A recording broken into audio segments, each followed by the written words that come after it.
ఓం శ్రీకృష్ణాయ నమః. భగవద్గీత 7వ అధ్యాయము విజ్ఞాన యోగము 23 నుంచి 30 శ్లోకాలు భావాలు. అంతవత్తు ఫలం తేషాం తద్భవత్యల్పమేధసాం దేవాన్ దేవయజో యాంతి మద్భక్తా యాంతి మామపి. పార్త అల్పబుద్ధి కల వాళ్ళు అనిత్య ఫలాన్ని పొందుతారు. దేవతలను అర్చించే వాళ్ళు దేవతల్నే పొందుతారు. నా భక్తులు నన్నే పొందుతారు. అవ్యక్తం వ్యక్తిమాపన్నం మన్యంతే మామ బుద్ధయః పరం భావమజానంతో మమావ్యయమనుత్తమం.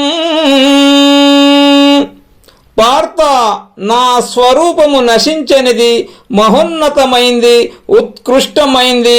ఇది తెలియని బుద్ధిహీనులు నేను అవ్యక్తంగా ఉండి వ్యక్తమయ్యానని భావిస్తారు. నాం ప్రకాశ సర్వస్య యోగమాయా సమావృతః మూఢోయం నాభిజానాతి లోకో మామజమవ్యయం.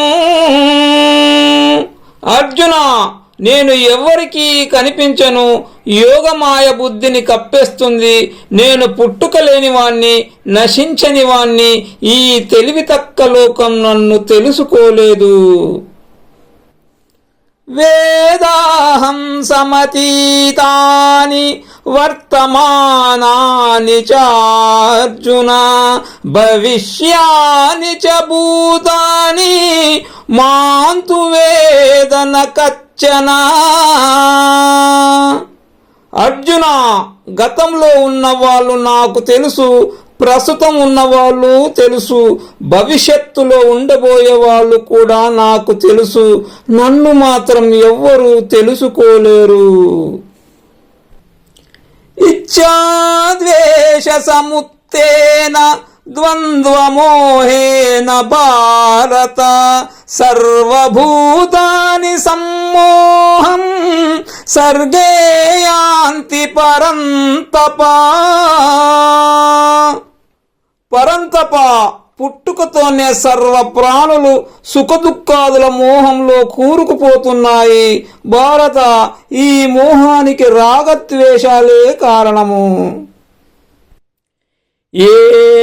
ఏషాంత్వంతగతం పాపం జనానాం పుణ్యకర్మణాం తే ద్వంద్వమోహ నిర్ముక్తాః భజంతే మాం దృఢవతాః. అర్జున, పుణ్యకార్యాలు చేసేవాళ్ళు పాపాలను పోగొట్టుకుంటారు, స్థిరమైన జ్ఞానాన్ని పొందుతారు, రాగద్వేషాల మోహం నుండి విడిపడి నన్నే సేవిస్తారు. జరా మరణ మోక్షాయ మామాశ్రిత్య యత్తంతి యే తే బ్రహ్మ తద్విద్దుః కృష్ణం అధ్యాత్మం కర్మ చాకిలం.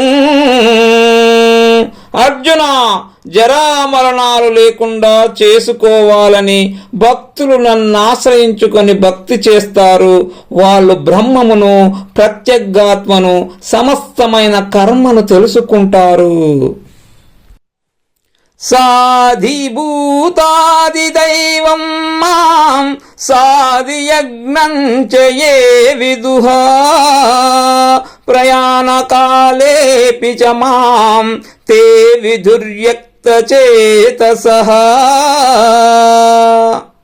అర్జున, అధిభూతం, అధిదైవం, అధియజ్ఞం నేనే. ఇలా నన్ను అర్థం చేసుకున్న వాళ్ళు మరణకాలంలో కూడా నాయందే మనసు నుంచి నన్ను తెలుసుకుంటారు.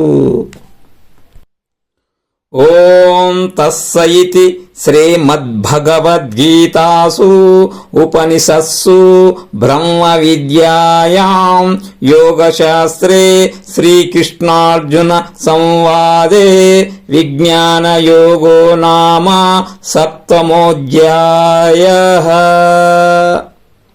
ఈ విధంగా ఉపనిషత్తులు, బ్రహ్మ విద్య, యోగ శాస్త్రము, శ్రీకృష్ణార్జున సంవాదము అయిన భగవద్గీత యందు విజ్ఞాన యోగమనే 7వ అధ్యాయము. శ్రీకృష్ణ పరబ్రహ్మణే నమః.